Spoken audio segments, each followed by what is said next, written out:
အားလုံးပဲမင်္ဂလာပါ Podcast for Readers ကနေပြီးတော့မှပြန်လဲကြိုဆိုလိုက်ပါတယ်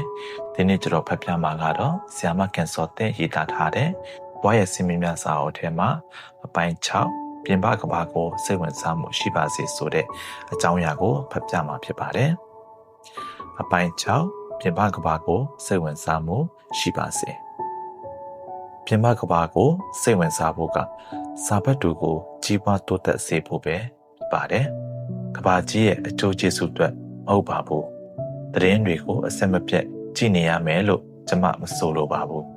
ဒါပေမဲ့စာဖတ်ခြင်းနားထောင်ခြင်းဆွေးနွေးပြောဆိုခြင်းအဖြစ်ဖြစ်ပျက်ပြောင်းလဲနေတဲ့အပေါ်မှာခင်းတဲ့အညီရင်ပေါင်တန်းလိုက်နိုင်မှာဖြစ်ပါတယ်အောင်မြင်နေတဲ့သူတွေကသူတို့ဘဝရဲ့သေးငယ်ခြင်းမြောင်းတဲ့စိတ်ကူးရင်ပူပေါင်းကလေးထဲမှာနေကြတဲ့သူတွေမဟုတ်ပါဘူးကဘာကြီးထဲမှာဘာတွေဖြစ်နေတယ်လဲဆိုတာကိုသိအောင်လုပ်ဖို့တာဝန်တစ်ခုလို့သတ်မှတ်လိုက်ပါလက်တလောဖြစ်ပြနေတဲ့သတင်းတွေဂီတဖက်ရှင်ဒီပင်ပညာရုပ်ရှင်အစားအသောက်ခီးသွွာလာရေးနဲ့ TV ပါမကြံရအောင်လေပေါ့သူတို့ကဘလို့အကြောင်းကိုမဆိုပြောဆိုနိုင်စွမ်းရှိကြပါတယ်ဘာဖြစ်လို့လဲဆိုတော့ဘာတွေဖြစ်ပြနေတယ်လဲဆိုတာကိုစိတ်ဝင်စားကြလို့ဖြစ်ပါတယ်ကျမတို့အနေနဲ့အားလုံးသောနောက်ဆုံးပေါ်ပစ္စည်းတွေကိုပိုင်ဆိုင်ဖို့မလိုအပ်ပါဘူးဒါပေမဲ့ဘာတွေပြောင်းလဲနေတယ်လဲအသစ်ဆန်းတွေကဘာတွေလဲဘာတွေဖြစ်ပျက်နေတယ်လဲဆိုတာကိုတော့အကြံဖြင့်အဖြစ်သိထားသင့်ပါတယ်စာဖတ်သူရဲ့လူနေမှုတိုင်ဝိုင်းမှာနဲ့ကဘာကြီးရဲ့တစ်ဖက်ချမ်းမှာဖြစ်ပျက်နေတာကိုသိအောင်လေ့လာဖို့ဖြစ်ပါတယ်ဒါဆိုရင်အကျိုးရလက်ကဘာပါလဲလူတယောက်အနေနဲ့ပိုပြီးစိတ်ဝင်စားစရာကောင်းလာမှာဖြစ်ပြီးနှုတ်ပြိုလန်းဆန်းနေမှာလည်းဖြစ်ပါတယ်တလောကပင်စင်တွားထုတ်တော့တွေ့ခဲ့ရတဲ့အဖွားကြီးတယောက်ကမှတ်ပုံတင်နံပါတ်ကိုရေးပေးရင်နေရာတကာမှာမှတ်ပုံတင်နံပါတ်ကိုပဲတောင်းနေကြတာပဲတို့လိုအသက်ကြီးတဲ့သူတွေအတွက်လိုသေးလို့လားလို့ပြောနေတာကိုကြားရပါတယ်တို့ပဲဖြစ်ရမယ်ဆိုရင်သူ့အတွက်လိုအပ်ပြီလား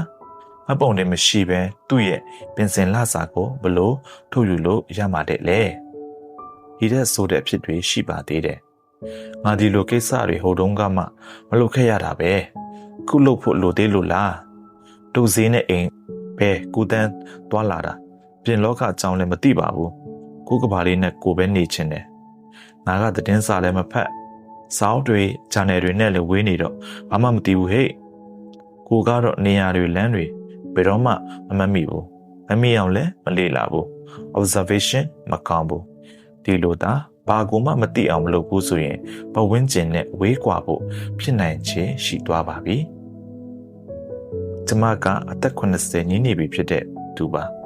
ပဝန်းကျင်ရဲ့အခြေအနေတွေနဲ့ကဘာကြီးရဲ့နောက်ဆုံးပေါ်သတင်းတွေကိုသိအောင်လေ့လာပါတယ် TV ရှေ့မှာချိန်လုံးထိုင်ပြီးကြည့်နေတာတော့မဟုတ်ပါဘူးသတင်းတွေကနိုင်ဝက်တစ်ချိန်လောက်ပြနေတာပါတစ်ခါလောက်ကြည့်လိုက်ရင်သိပါတယ်ဘူးယုံသတင်းတွေဆိုရင်ဖက်တလဲလဲပြတတ်လို့အကြကြီးကြည့်မယ်ဆိုရင်အာယုံထဲမှာဝင်နေတတ်ပြီးတရားထိုင်တဲ့အခါမှာအနောက်ရှက်ဖြစ်ပါတယ်ဂျာနယ်တွေဖက်ရင်လဲတူညီနေတဲ့သတင်းတွေဆိုရင်တစ်စောင်ထဲမှာဖက်လိုက်ပြီးနောက်တစ်စောင်မှာမဖက်တော့ပါတူတာညာတာနဲ့စိတ်နဲ့ဆိုင်တဲ့စာတွေဖက်ပါတယ်အားလုံးကိုတော့နည်းနည်းပါးပါးတီးခေါက်မိအောင်လေ့လာမသားရပါတယ်အပျော်ရှင်ဆုံးမြတ်သားမှုအရှိဆုံးအောင်မြင်ဆုံးလူတွေဆိုတာ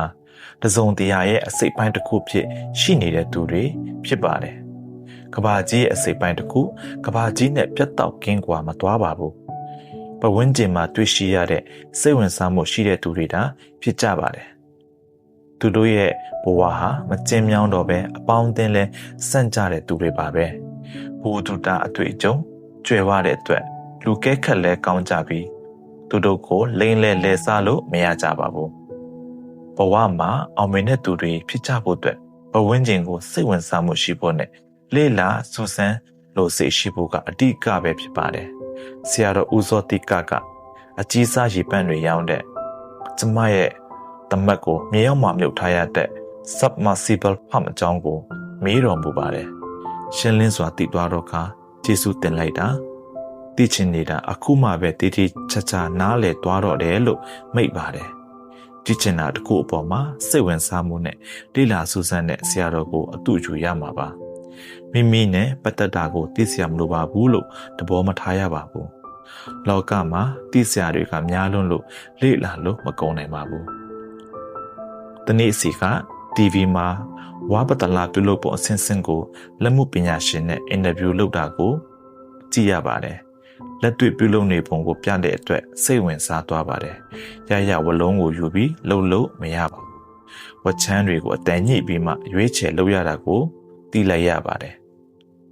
ကျမတူချင်းနေနဲ့ပြောရရင်ပတလားဆိုတာကိုစိတ်ဝင်စားမှုမရှိခဲ့ပါဘူးပြုလုပ်နည်းကိုလည်းလုံးဝမသိခဲ့ပါဘူး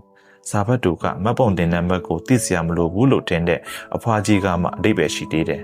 ပတလားလုတ်ပုံကိုသိဖို့လိုအပ်လို့လားလို့စောရကတတ်မှလား